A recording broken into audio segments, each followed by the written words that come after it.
ಹುಳಿ ಹುಳಿಯಾಗಿ ಖಾರವಾಗಿರುವಂತಹ sambar recipe. Hi hello ಎಲ್ಲರಿಗೂ ನಮಸ್ಕಾರ. ಜ್ಯೋತಿ ಪಾಕಶಾಲೆಗೆ ತಮ್ಮೆಲ್ಲರಿಗೂ ಸ್ವಾಗತ. ಈ ದಿನ ನಾನು ಕುಂಬಳಕಾಯಿ ಹುಳಿ ಸಾಂಬಾರ್ ಯಾವ ರೀತಿ ಮಾಡೋದು ಅಂತ ನಿಮ್ಮೊಂದಿಗೆ ಶೇರ್ ಮಾಡ್ಕೊಳ್ತಾ ಇದ್ದೇನೆ. ತುಂಬಾನೇ ಸಿಂಪಲ್ ಆಗಿ ಈ ಸಾಂಬಾರ್ ರೆಸಿಪಿನ ಮಾಡ್ಕೊಳ್ಬಹುದು. ಬಿಸಿ ಅನ್ನದ ಜೊತೆಗೆಲ್ಲ ತುಂಬಾನೇ ರುಚಿಯಾಗಿರುತ್ತೆ ಈ ಸಾಂಬಾರ್ ರೆಸಿಪಿ. ನಾವು ಮಾಮೂಲಿಯಾಗಿ ಕುಂಬಳಕಾಯಿ ಎಂದಲ್ಲಿ ಪಲ್ಯ ಅಥವಾ ಪಾಯಸನ ಮಾಡ್ತೇವೆ. ಆದ್ರೆ ಸಾಂಬಾರನ್ನು ಒಮ್ಮೆ ಈ ರೀತಿ ಟ್ರೈ ಮಾಡಿ ನೋಡಿ, ತುಂಬಾನೇ ರುಚಿಯಾಗಿರುತ್ತೆ. ಬನ್ನಿ ಈ ಸಿಂಪಲ್ ಆಗಿರುವ ರುಚಿಕರವಾಗಿರುವ ಈ ಕುಂಬಳಕಾಯಿ ಹುಳಿ ಸಾಂಬಾರ್ ಯಾವ ರೀತಿ ಮಾಡೋದು ಅಂತ ನೋಡೋಣ. ಅದಕ್ಕಿಂತ ಮುಂಚೆ ಹೊಸದಾಗಿ ನಮ್ಮ ಕುಕಿಂಗ್ ವಿಡಿಯೋಸ್ನ ನೋಡ್ತಿದ್ದಲ್ಲಿ ಪ್ಲೀಸ್ ಸಬ್ಸ್ಕ್ರೈಬ್ ಮಾಡ್ಕೊಳ್ಳಿ. ಈ ಹುಳಿ ಸಾಂಬಾರ್ ಯಾವ ರೀತಿ ಮಾಡೋದು ಅಂತ ನೋಡೋಣ ಬನ್ನಿ. ನಾನಿಲ್ಲಿ ಮೀಡಿಯಂ ಗಾತ್ರದ ನಿಂಬೆ ಹಣ್ಣಿನಷ್ಟು ಹುಣಸೆ ಹಣ್ಣನ್ನ ತೆಗೆದುಕೊಂಡಿದ್ದೇನೆ. ಈ ಹುಣಸೆ ಹಣ್ಣನ್ನ ಒಂದು ಬಟ್ಲಿಗೆ ಸೇರಿಸಿ ಒಮ್ಮೆ ಇದನ್ನ ತೊಳೆದು ತಗೊಬಂದು ಅನಂತರ ಇದಕ್ಕೆ ಸ್ವಲ್ಪ ನೀರನ್ನ ಸೇರಿಸಿ ಈ ಹುಣಸೆ ಹಣ್ಣನ್ನ ನೆನೆಸಿಡಬೇಕಾಗುತ್ತೆ. ಅನಂತರ ಒಂದು ಬಟ್ಲಾಗುವಷ್ಟು ಕುಂಬಳಕಾಯಿನ ಈ ರೀತಿ ದಪ್ಪ ಗಾತ್ರದಲ್ಲೇ ಕಟ್ ಮಾಡಿ ತೆಗೆದುಕೊಂಡಿದ್ದೇನೆ. ನಾನಿಲ್ಲಿ ಈ ಕುಂಬಳಕಾಯಿಗೆ ಸಿಪ್ಪೆನ ಎರೆದಿಲ್ಲ, ಹಾಗೇನೆ ತೆಗೆದುಕೊಂಡಿದ್ದೇನೆ. ಹಾಗೇನೆ ತುಂಬಾನೇ ರುಚಿಯಾಗಿರುತ್ತೆ. ಅನಂತರ ನಾನಿಲ್ಲಿ ಗ್ಯಾಸ್ ಮೇಲೆ ಬಾಣಲೆನ ಇಟ್ಟು ಗ್ಯಾಸನ್ನ ಹಚ್ಚಿ ಬಾಣಲೆಗೆ ಸ್ವಲ್ಪ ಎಣ್ಣೆನ ಸೇರಿಸಿ ಎಣ್ಣೆ ಬಿಸಿಯಾಗಿದ್ದೆ ಸಾಸಿವೆನ ಸೇರಿಸ್ತೇನೆ. ಅರ್ಧ ಟೀ ಸ್ಪೂನ್ ಆಗುವಷ್ಟು ಇದಕ್ಕೆ ಜೀರಿಗೆ, 1/4 ಟೀ ಸ್ಪೂನ್ ಆಗುವಷ್ಟು ಮೆಂತ್ಯ ಕಾಳನ್ನ ಸೇರಿಸ್ತಾ ಇದ್ದೇನೆ. ಹುಳಿ ಅಂದಲ್ಲಿ ಮಿಸ್ ಮಾಡದೆ ನಾವು ಮೆಂತ್ಯ ಕಾಳನ್ನ ಹಾಕೊಳ್ಳೋದ್ರಿಂದ ತುಂಬಾನೇ ರುಚಿಯಾಗಿರುತ್ತೆ ಈ ಸಾಂಬಾರ್ ರೆಸಿಪಿ. ಅನಂತರ ಮೆಂತ್ಯ ಕಾಳು ಸ್ವಲ್ಪ ಫ್ರೈ ಆಗಿದ್ದೇನೆ ಒಂದು ಗಡ್ಡೆ ಆಗುವಷ್ಟು ಬೆಳ್ಳುಳ್ಳಿ, ಒಂದು 2 ರಿಂದ 3 ಒಣಮೆಣಸಿನಕಾಯಿನ ಮುರಿದು ಸೇರಿಸ್ತೇನೆ. ಇವನ್ನ ಸ್ವಲ್ಪ ಎಣ್ಣೆಯಲ್ಲಿ ಫ್ರೈ ಮಾಡ್ಕೊಳ್ಳೋಣ. ಈ ಬೆಳ್ಳುಳ್ಳಿ ಸ್ವಲ್ಪ ಫ್ರೈ ಆಗಿದ್ದೇನೆ ಮೀಡಿಯಂ ಗಾತ್ರದ 2 ಈರುಳ್ಳಿನ ಉದ್ದಕ್ಕೆ ಕಟ್ ಮಾಡಿರುವಂತಹ ಈರುಳ್ಳಿನ ಈ ಬಾಣಲೆಗೆ ಸೇರಿಸ್ತಾ ಇದ್ದೇನೆ. ಹಾಗೇನೆ ಇದಕ್ಕೆ ನಾನಿಲ್ಲಿ ಒಂದು 5 ರಿಂದ 6 ಆಗುವಷ್ಟು ಹಸಿಮೆಣಸಿನಕಾಯಿನೂ ಸಹ ಮಧ್ಯಕ್ಕೆ ಕಟ್ ಮಾಡಿ ಸೇರಿಸ್ತೇನೆ. ಅನಂತರ ಸ್ವಲ್ಪ ಕರಿಬೇವನ್ನು ಸಹ ಸೇರಿಸಿ ಇವೆಲ್ಲವನ್ನ ಎಣ್ಣೆಯಲ್ಲಿ ಚೆನ್ನಾಗಿ ಫ್ರೈ ಮಾಡ್ಕೊಳ್ಬೇಕು. ಈರುಳ್ಳಿನ ಚೆನ್ನಾಗಿ ಸಾಫ್ಟ್ ಆಗೋವರೆಗೂ ನಾವು ಫ್ರೈ ಮಾಡ್ಕೊಳ್ಬೇಕಾಗುತ್ತೆ.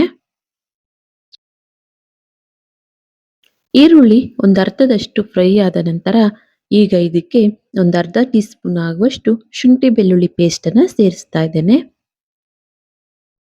ಈ ಶುಂಠಿ ಬೆಳ್ಳುಳ್ಳಿ ಪೇಸ್ಟ್ ಹಸಿ ಸ್ಮೆಲ್ ಹೋಗೋವರೆಗೂ ಇದನ್ನ ಫ್ರೈ ಮಾಡ್ಕೊಳ್ಬೇಕಾಗುತ್ತೆ. ಗ್ಯಾಸ್ ಅನ್ನ ಲೋ ಟು ಮೀಡಿಯಂ ಫ್ಲೇಮ್ ಅಲ್ಲೇ ಇಟ್ಟು ಇದನ್ನ ಚೆನ್ನಾಗಿ ಫ್ರೈ ಮಾಡ್ಕೊಳ್ಳೋಣ. ಕುಂಬಳಕಾಯಿ ಅಂದ್ರೆ ಇಷ್ಟಪಡಲ್ಲ ಕೆಲವರು, ಆದ್ರೆ ಈ ರೀತಿ ಮಾಡ್ಕೊಟ್ರೆ ತುಂಬಾನೇ ಇಷ್ಟಪಟ್ಟು ತಿಂತಾರೆ ಅಂತಲೇ ಹೇಳ್ಬೋದು. ನೋಡಿ ಈ ರೀತಿ ಚೆನ್ನಾಗಿ 1-2 ನಿಮಿಷ ಫ್ರೈ ಮಾಡಿದ್ದೇನೆ. ಈಗ ಇದಕ್ಕೆ ಕಟ್ ಮಾಡಿಟ್ಟಂತಹ ಈ ಕುಂಬಳಕಾಯಿ ಹೋಳುಗಳನ್ನ ಸೇರಿಸ್ತಾ ಇದ್ದೇನೆ.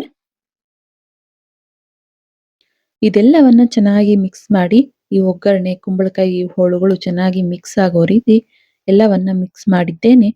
ಲಿಡ್ ಅನ್ನ ಕ್ಲೋಸ್ ಮಾಡಿ ಲೋ ಟು ಮೀಡಿಯಂ ಊರಿಲೇನೆ ಇದನ್ನ 1-2 ರಿಂದ 3 ನಿಮಿಷ ಬೇಯಿಸ್ಕೊಳ್ಳೋಣ.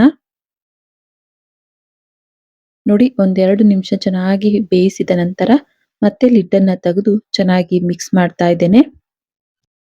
ಈಗ ಇದಕ್ಕೆ ರುಚಿಗೆ ತಕ್ಕಷ್ಟು ಉಪ್ಪನ್ನ ಸೇರಿಸ್ತಾ ಇದ್ದೇನೆ. ಹಾಗೇನೆ ಒಂದು 1/4 ಟೀ ಸ್ಪೂನ್ ಆಗುವಷ್ಟು ಅರಿಶಿನ ಸೇರಿಸ್ತೇನೆ.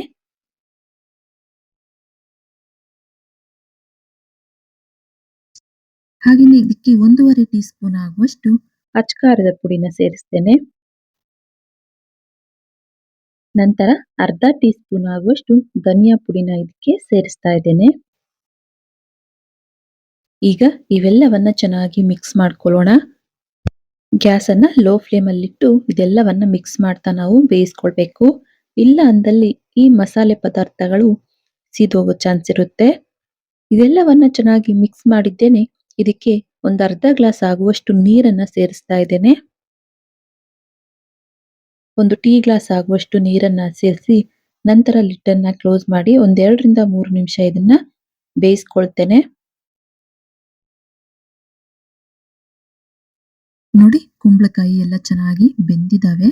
ನಾನಿಲ್ಲಿ ಒಂದು ಕಟ್ ಮಾಡಿ ತೋರಿಸ್ತಾ ಇದ್ದೇನೆ, ನೋಡ್ಬೋದು. ಈ ರೀತಿಯಾಗಿ ಒಂದು ಅರ್ಧ ಭಾಗದಷ್ಟು ಕುಂಬಳಕಾಯಿ ಬೆಂದಿರ್ಬೇಕು. ನಾವು ಹುಳಿನ ಹಾಕಿದ ನಂತರ ಈ ಕುಂಬಳಕಾಯಿ ಬೇಯಲ್ಲ, ಹಾಗಾಗಿ ಮೊದಲಿಗೆನೆ ನಾವು ಇದೆಲ್ಲವನ್ನ ಚೆನ್ನಾಗಿ ಬೇಯಿಸಿದ ನಂತರ ಈಗ ಇದಕ್ಕೆ ನೆನೆಸಿಟ್ಟಂತಹ ಹುಣಸೆ ಹಣ್ಣನ್ನ ಕಿವುಚಿ ಹುಣಸೆ ಹಣ್ಣಿನ ರಸನ ಇದಕ್ಕೆ ಸೇರಿಸ್ತಾ ಇದ್ದೇನೆ. ಹುಣಸೆ ಹಣ್ಣಿನ ರಸನ ಸೇರಿಸಿ ಸ್ವಲ್ಪ ನೀರನ್ನ ಸೇರಿಸಿ ಇದೆಲ್ಲವನ್ನ ಚೆನ್ನಾಗಿ ಮಿಕ್ಸ್ ಮಾಡ್ಕೊಳ್ಳೋಣ. ನಂತರ ಲಿಡ್ ಅನ್ನ ಕ್ಲೋಸ್ ಮಾಡಿ 1-2 ನಿಮಿಷ ಇದನ್ನ ಬೇಯಿಸ್ಕೊಳ್ಳೋಣ. ಇನ್ನೊಂದು ಕಡೆ ನಾನಿಲ್ಲಿ ಒಂದು ಬಟ್ಲಿಗೆ 1.5 ಟೀ ಸ್ಪೂನ್ ಆಗುವಷ್ಟು ಅಕ್ಕಿ ಹಿಟ್ಟನ್ನ ಸೇರಿಸ್ತಾ ಇದ್ದೇನೆ.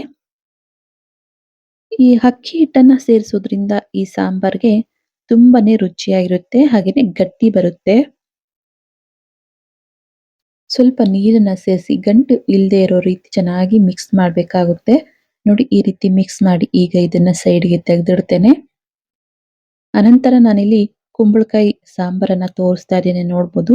ಚೆನ್ನಾಗಿ ಬೆಂದು ಸೈಡಲ್ಲೆಲ್ಲ ಎಣ್ಣೆ ಬಿಟ್ಕೊಂಡಿದೆ. ಈ ರೀತಿ ಬೆಂದ ನಂತರ ಈಗ ಇದಕ್ಕೆ ನಾವು ಕಲಸಿಟ್ಟಂತಹ ಅಕ್ಕಿ ಹಿಟ್ಟಿನ ಮಿಶ್ರಣವನ್ನ ಸೇರಿಸ್ತಾ ಇದ್ದೇನೆ. ಅಕ್ಕಿ ಹಿಟ್ಟಿನ ಮಿಶ್ರಣವನ್ನ ಸೇರಿಸಿ ಚೆನ್ನಾಗಿ ಇದನ್ನ ಮಿಕ್ಸ್ ಮಾಡಬೇಕು. ನಂತರ ಕೊನೆಯದಾಗಿ ಇದಕ್ಕೆ ಸಣ್ಣದಾಗಿ ಕಟ್ ಮಾಡಿರುವಂತಹ ಸ್ವಲ್ಪ ಕೊತ್ತಂಬರಿ ಸೊಪ್ಪನ್ನ ಸೇರಿಸಿ ಮಿಕ್ಸ್ ಮಾಡಿ ಇದನ್ನ 1-2 ನಿಮಿಷ ಕುದಿಸ್ಕೊಂಡ್ರೆ ಸಾಕು. ಇನ್ನು ಯಾರೆಲ್ಲ ಸಬ್ಸ್ಕ್ರೈಬ್ ಮಾಡ್ಕೊಳ್ತೆ ವಿಡಿಯೋನ ನೋಡ್ತಿದ್ದಲ್ಲಿ ಪ್ಲೀಸ್ ಸಬ್ಸ್ಕ್ರೈಬ್ ಮಾಡ್ಕೊಳ್ಳಿ. ಬೆಲ್ ಐಕನ್ ಮೇಲೆ ಕ್ಲಿಕ್ ಮಾಡಿ ಆಲ್ ಅನ್ನೋ ಆಪ್ಷನ್ನ ಆನ್ ಮಾಡ್ಕೊಳ್ಳಿ. ನಾನು ಯಾವುದೇ ಹೊಸ ವಿಡಿಯೋನ ಅಪ್ಲೋಡ್ ಮಾಡಿದ್ರು ನಿಮಗೆ ನೋಟಿಫಿಕೇಶನ್ ಬರುತ್ತೆ. ನೋಡ್ಬೋದು, ಕುಂಬಳಕಾಯಿ ಹುಳಿ ಸಾಂಬಾರ್ ರೆಡಿ ಆಯ್ತು. ಇಷ್ಟೇ ತೆಳ್ಳಗೆ ಮಾಡ್ಕೋಬೇಕು ಅಂತೇನಿಲ್ಲ, ಇನ್ನು ಸ್ವಲ್ಪ ಗಟ್ಟಿ ಬೇಕಾದ್ರೂ ಮಾಡ್ಕೊಳ್ಬೋದು, ಅಥವಾ ಇನ್ನು ಸ್ವಲ್ಪ ನೀರನ್ನ ಸೇರಿಸಿ ಇನ್ನು ತೆಳ್ಳಗೆ ಬೇಕಾದ್ರೂ ಮಾಡ್ಕೊಳ್ಬೋದು. ಗ್ಯಾಸ್ ಅನ್ನ ಆಫ್ ಮಾಡ್ತೇನೆ. ಈ ಸಾಂಬಾರನ್ನ ಒಂದು ಪ್ಲೇಟಿಗೆ ಸರ್ವ್ ಮಾಡ್ತೇನೆ. ನೋಡಿದ್ರಲ್ಲ, ತುಂಬಾನೇ ಸಿಂಪಲ್ ಆಗಿ ದಿಢೀರಾಗಿ ಕುಂಬಳಕಾಯಿ ಸಾಂಬಾರ್ ಅಥವಾ ಕುಂಬಳಕಾಯಿ ಹುಳಿ ಸಾಂಬಾರ್ ಮಾಡುವ ವಿಧಾನ ನಾನಿಲ್ಲಿ ಬಿಸಿ ಅನ್ನದ ಜೊತೆಗೆ ಸರ್ವ್ ಮಾಡಿದ್ದೇನೆ. ತುಂಬಾನೇ ರುಚಿಯಾಗಿರುತ್ತೆ. ಒಮ್ಮೆ ಈ ರೀತಿ ಟ್ರೈ ಮಾಡಿ ಹೇಗೆ ಬಂದಿತ್ತು ಅಂತ ಕಮೆಂಟ್ ಮಾಡಿ. ಈ ಸಾಂಬಾರ್ ರೆಸಿಪಿ ನಿಮಗೆ ಇಷ್ಟ ಆಗಿದೆ ಅನ್ಕೊಳ್ತೇನೆ. ಇಷ್ಟ ಆದಲ್ಲಿ ಈ ವಿಡಿಯೋಗೊಂದು ಲೈಕ್ ಮಾಡಿ. ಇನ್ನು ಯಾರೆಲ್ಲ ಸಬ್ಸ್ಕ್ರೈಬ್ ಮಾಡ್ಕೊಳ್ದೆ ವಿಡಿಯೋನ ನೋಡ್ತಿದ್ದಲ್ಲಿ ಪ್ಲೀಸ್ ಸಬ್ಸ್ಕ್ರೈಬ್ ಮಾಡ್ಕೊಳ್ಳಿ. ಈ ರೆಸಿಪಿ ಹೇಗನ್ನಿಸ್ತು ಅಂತ ಕಮೆಂಟ್ ಮಾಡಿ. ಹಾಗೆ ಈ ರೆಸಿಪಿ ಇಷ್ಟ ಆದಲ್ಲಿ ನಿಮ್ಮ ಫ್ರೆಂಡ್ಸ್ ಅಂಡ್ ಫ್ಯಾಮಿಲಿ ಮೆಂಬರ್ಸ್ಗೆ ಈ ವಿಡಿಯೋನ ಶೇರ್ ಮಾಡಿ. ಧನ್ಯವಾದಗಳು.